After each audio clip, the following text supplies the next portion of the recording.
చిత్తూరు జిల్లా కుప్పంలో దారుణం జరిగింది. కర్ణాటక అత్తిబెలె సమీపంలో గత నెల 27న అదృశ్యమైన శ్రీనాథ్ కుప్పం అమరావతి కాలనీలో దారుణ హత్యకు గురైనట్టుగా పోలీసులు గుర్తించారు. అతన్ని హత్య చేసి ఇంట్లోనే పూడ్చారు దుండగులు. ఆర్థిక లావాదేవీల కారణంగా మదునపల్లికి చెందిన ప్రభాకర్ ఈ హత్య చేసినట్టుగా అనుమానిస్తున్నారు. ప్రభాకర్ను అదుపులోకి తీసుకుని పోలీసులు విచారిస్తున్నారు. ఘటనపై అప్డేట్స్ మా కరెస్పాండెంట్ మూర్తి అందిస్తారు. మూర్తి, చెప్పండి. ఆర్థిక లావాదేవీలే హత్యకు కారణమనే అనుమానం వెలుబుచ్చుతున్నట్టుగా తెలుస్తోంది. ఏంటి పెరిగిన ఇన్పుట్స్?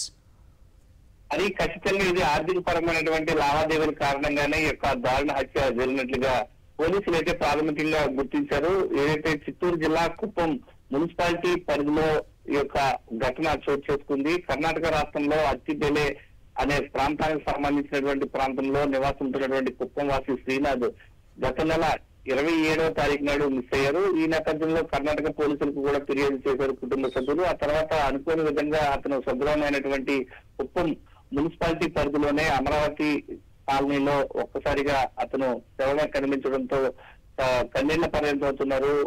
ఏదైతే ఈ యొక్క ఘటనకు సంబంధించి రామకుప్పం మద్దనపల్లికి చెందినటువంటి ప్రభాకరే ఈ యొక్క హత్య చేసి అమరావతి కాలనీలో ఇంట్లో పూడ్చిపెట్టినట్లుగా ఒప్పుకోవడంతో అతన్ని అదుపులో తీసుకున్నారు. సంఘటన ప్రాంతానికి ఇటు పోలీసులు, ఆంధ్ర పోలీసులతో పాటు కర్ణాటక పోలీసులు కూడా రావడం జరిగింది.